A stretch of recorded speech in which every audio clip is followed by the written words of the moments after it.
Welcome to Rich Mind Podcast, where wealth begins in the mind. Introduction: The greatest show on earth. I spent my college years working as a valet at a nice hotel in Los Angeles. One frequent guest was a technology executive. He was a genius, having designed and patented a key component in Wi-Fi routers in his 20s. He had started and sold several companies. He was wildly successful. He also had a relationship with money I'd describe as a mix of insecurity and childish stupidity. He carried a stack of $100 bills several inches thick. He showed it to everyone who wanted to see it and many who didn't. He bragged openly and loudly about his wealth, often while drunk and always apropos of nothing. One day, he handed one of my colleagues several $1,000s of cash and said, "Go to the jewelry store down the street and get me a few $1,000 gold coins." An hour later, gold coins in hand, the tech executive and his buddies gathered around by a dock overlooking the Pacific Ocean. They then proceeded to throw the coins into the sea, skipping them like rocks, cackling as they argued whose went furthest. Just for fun.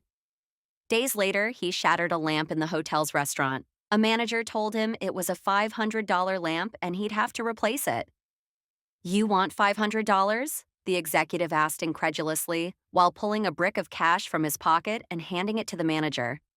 "Here's $5,000. Now get out of my face, and don't ever insult me like that again." You may wonder how long this behavior could last, and the answer was not long. I learned years later that he went broke. The premise of this book is that doing well with money has a little to do with how smart you are and a lot to do with how you behave. And behavior is hard to teach, even to really smart people. A genius who loses control of their emotions can be a financial disaster. The opposite is also true. Ordinary folks with no financial education can be wealthy if they have a handful of behavioral skills that have nothing to do with formal measures of intelligence. My favorite Wikipedia entry begins: Ronald James Reed was an American philanthropist, investor, janitor, and gas station attendant. Ronald Reed was born in rural Vermont. He was the first person in his family to graduate high school, made all the more impressive by the fact that he hitchhiked to campus each day. For those who knew Ronald Reed, there wasn't much else worth mentioning. His life was about as low-key as they come. Reed fixed cars at a gas station for 25 years and swept floors at J.C. Penney for 17 years. He bought a two-bedroom house for $12,000 at age 38 and lived there for the rest of his life. He was widowed at age 50 and never remarried. A friend recalled that his main hobby was chopping firewood. Red died in 2014, age 92, which is when the humble rural janitor made international headlines. 2,813,503 Americans died in 2014. Fewer than 4,000 of them had a net worth of over $8 million when they passed away. Ronald Red was one of them. In his will, the former janitor left $2 million to his stepkids and more than $6 million to his local hospital and library. Those who knew Red were baffled. Where did he get all that money? It turned out there was no secret. There was no lottery win and no inheritance. Reed saved what little he could and invested it in blue-chip stocks. Then he waited for decades on end as tiny savings compounded into more than $8 million. That's it. From janitor to philanthropist. A few months before Ronald Red died, another man named Richard was in the news. Richard Fosconi was everything Ronald Red was not. A Harvard-educated Merrill Lynch executive with an MBA, Foscone had such a successful career in finance that he retired in his 40s to become a philanthropist. Former Merrill CEO David Komansky praised Foscone's business savvy, leadership skills, sound judgment, and personal integrity. Crain's Business magazine once included him in a 40 under 40 list of successful business people. But then, like the gold coin skipping tech executive, everything fell apart. In the mid-2000s, Foscone borrowed heavily to expand an 18,000-square-foot home in Greenwich, Connecticut that had 11 bathrooms, 2 elevators, 2 pools, 7 garages, and cost more than $90,000 a month to maintain. Then the 2008 financial crisis hit. The crisis hurt virtually everyone's finances. It apparently turned Fosconi's into dust. High debt and illiquid assets left him bankrupt. "I currently have no income," he allegedly told a bankruptcy judge in 2008. First, his Palm Beach house was foreclosed. In 2014, it was the Greenwich Mansion's turn. 5 months before Ronald Red left his fortune to charity, Richard Foscone's home, where guests recalled the thrill of dining and dancing atop a see-through covering on the home's indoor swimming pool, was sold in a foreclosure auction for 75% less than an insurance company figured it was worth. Ronald Read was patient, Richard Foscone was greedy. That's all it took to eclipse the massive education and experience gap between the two. The lesson here is not to be more like Ronald and less like Richard, though that's not bad advice. The fascinating thing about these stories is how unique they are to finance.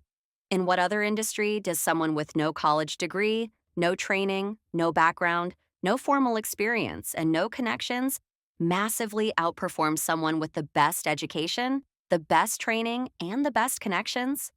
I struggle to think of any. It is impossible to think of a story about Ronald Read performing a heart transplant better than a Harvard-trained surgeon, or designing a skyscraper superior to the best-trained architects. There will never be a story of a janitor outperforming the world's top nuclear engineers. But these stories do happen in investing. The fact that Ronald Read can coexist with Richard Foscone has two explanations. One, financial outcomes are driven by luck, independent of intelligence and effort. That's true to some extent, and this book will discuss it in further detail. Or two, and I think more common, that financial success is not a hard science. It's a soft skill where how you behave is more important than what you know. I call this soft skill the psychology of money. The aim of this book is to use short stories to convince you that soft skills are more important than the technical side of money. I'll do this in a way that will help everyone, from Read to Foscone and everyone in between, make better financial decisions. These soft skills are, I've come to realize, greatly underappreciated. Finance is overwhelmingly taught as a math-based field, where you put data into a formula and the formula tells you what to do. And it's assumed that you'll just go do it. This is true in personal finance, where you're told to have a 6-month emergency fund and save 10% of your salary. It's true in investing, where we know the exact historical correlations between interest rates and valuations. And it's true in corporate finance, where CFOs can measure the precise cost of capital. It's not that any of these things are bad or wrong, it's that knowing what to do tells you nothing about what happens in your head when you try to do it.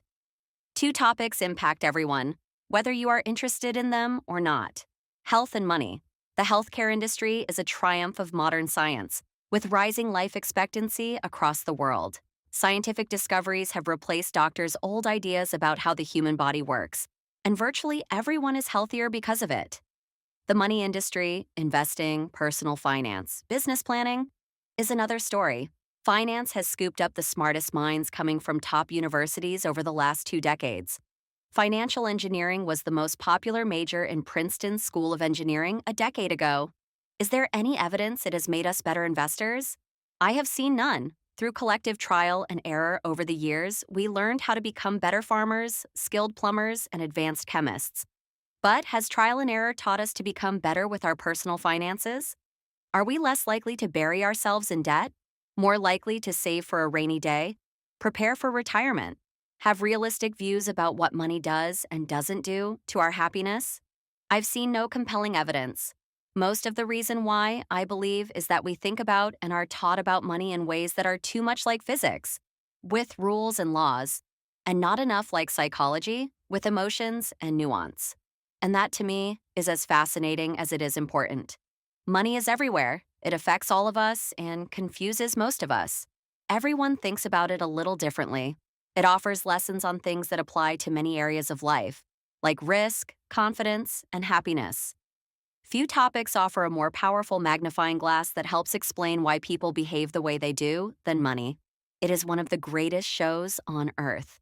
My own appreciation for the psychology of money is shaped by more than a decade of writing on the topic. I began writing about finance in early 2008. It was the dawn of a financial crisis and the worst recession in 80 years. To write about what was happening, I wanted to figure out what was happening.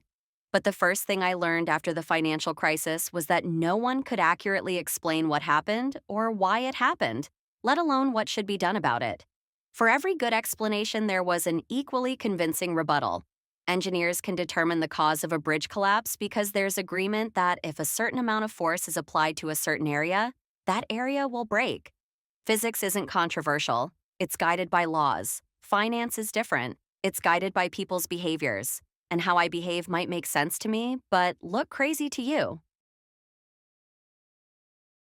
Summary and 5 important points of this episode. Behavior matters more than intelligence.